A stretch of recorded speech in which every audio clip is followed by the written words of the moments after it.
We are here at the DNC and we're talking about a lot of issues that the Democrat Party is concerned with. One, of course, is education. Here with me now is Becky Pringle, and certainly you know a lot about education and what is at stake for America in regard to our education. Well, you know, Kelly, I taught 8th grade students the wonders of science for over 30 years before I had the honor of becoming an officer of the National Education Association. So education is my life. My dad was a teacher, history teacher, and I understood from a young age, but certainly as a teacher myself, and now as president of the NEA, I understand the importance of public education as the foundation of this or any, quite honestly, any democracy.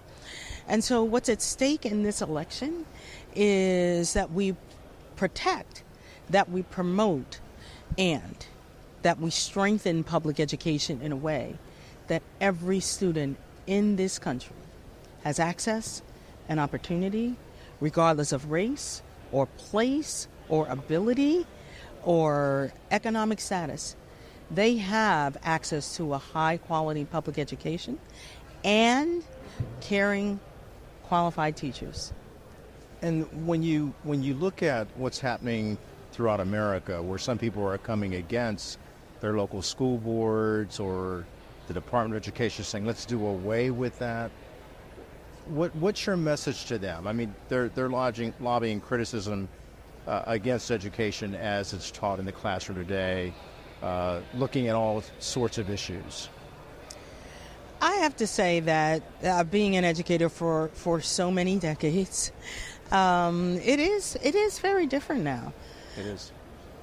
Of course, as an educator, we never had the level of respect that we should have as educators. It has a lot to do with what I've been calling a 5-alarm crisis with the educator shortage. And by the way, not just teachers. We saw that in COVID, that we couldn't get bus drivers to get the kids to school. Food service workers, counselors, nurses. And as we think about what that really means for this country, the NEA actually did a survey. And we asked our educators about what we were seeing, this trend in leaving the profession. We were shocked, Kelly, shocked.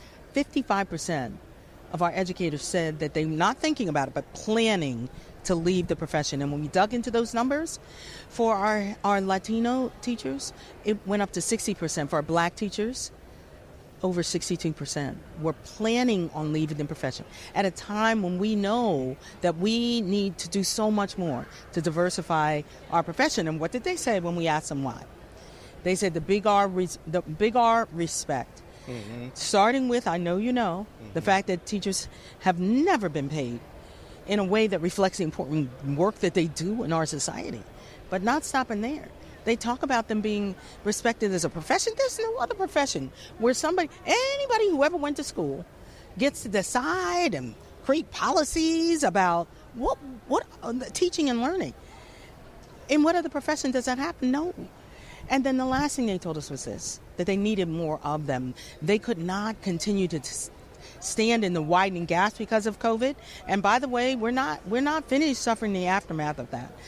And so they talked about that, and that's one of the reasons why we endorsed Kamala Harris and Tim Walz, because in the Biden-Harris administration, they understood that. And they invested billions of dollars to raise salaries, to hire more educators, counselors, mental health professionals in school, to address the issues that our educators have told them they are facing.